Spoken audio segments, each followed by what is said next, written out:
Remove the air cap.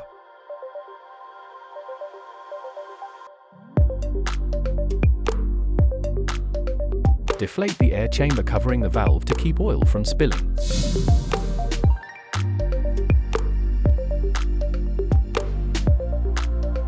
Next, use a 5mm Allen key to remove the air side lower screw. Before removing the screw, reassemble it 2 to 3 turns. Use a plastic hammer to hit the head of the screw to detach the compression rod unit from the press fit in the lower. Then remove the screw. Use a Phillips 1.0 screwdriver to remove the rebound adjuster knob. Then use a 10mm Flatground Socket to loosen and remove the foot nut.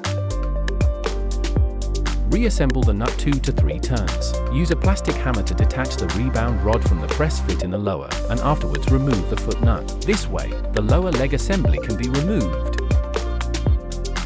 Then the bottom-out bumper and plastic spacer can be taken off the air side compression rod.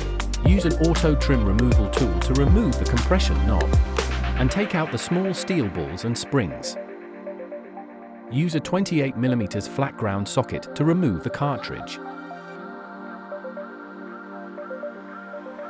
Then use a cassette tool to remove the air top cap and air chamber spacer.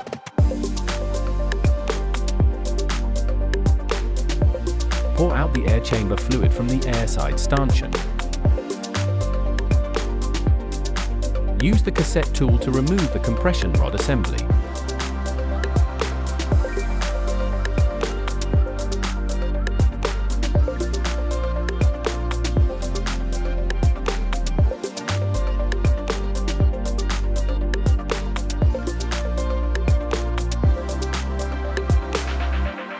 Use a clean, lint-free rag to clean the inside of both stanchions.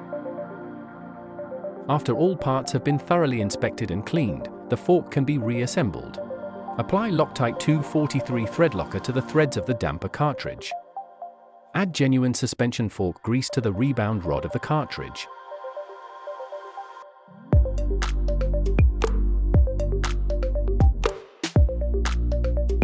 Use the 28mm Flatground Socket to assemble the cartridge and tighten it with a torque of 10 to 13 Nm. Then apply a generous amount of suspension fork grease to the air piston quadring and a liberal amount to the O-ring of the compression rod assembly. Use the cassette tool to tighten the assembly to a torque of 7 to 9 Nm. Pour 5 to 10 cubic centimeters air chamber fluid into the air side stanchion. Apply grease to the O-ring of the air top cap.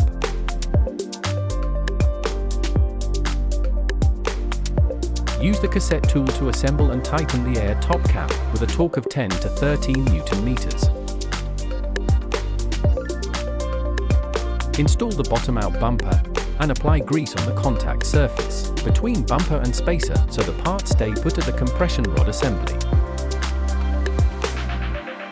Use a shock pump to inflate the air chamber to the RST standard air pressure of 60 to 70 psi or the preferred air pressure setting noted prior to performing the service.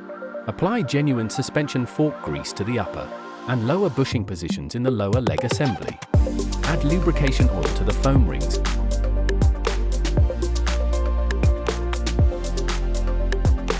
And assemble the lower.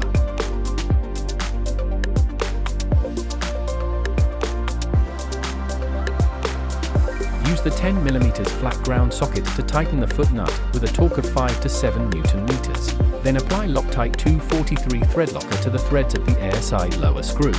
Use the 5mm Allen key to tighten the lower screw to a torque of 5 to 7 Nm. Apply a tiny amount of Loctite 243 thread locker onto the rebound adjuster fixing screw. Use the Phillips 1.0 screwdriver to reassemble the rebound adjuster knob. Finally, install the small steel balls and springs. Align the compression knob with the hex compression adjuster axle. Push the knob down so it is fixed by the O-ring of the cartridge top cap.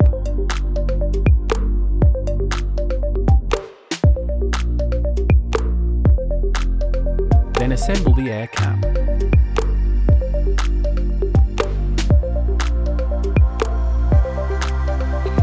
Test whether the function and adjustment range of compression and rebound is fully given and if the fork is performing smoothly once the compression is dialed out entirely.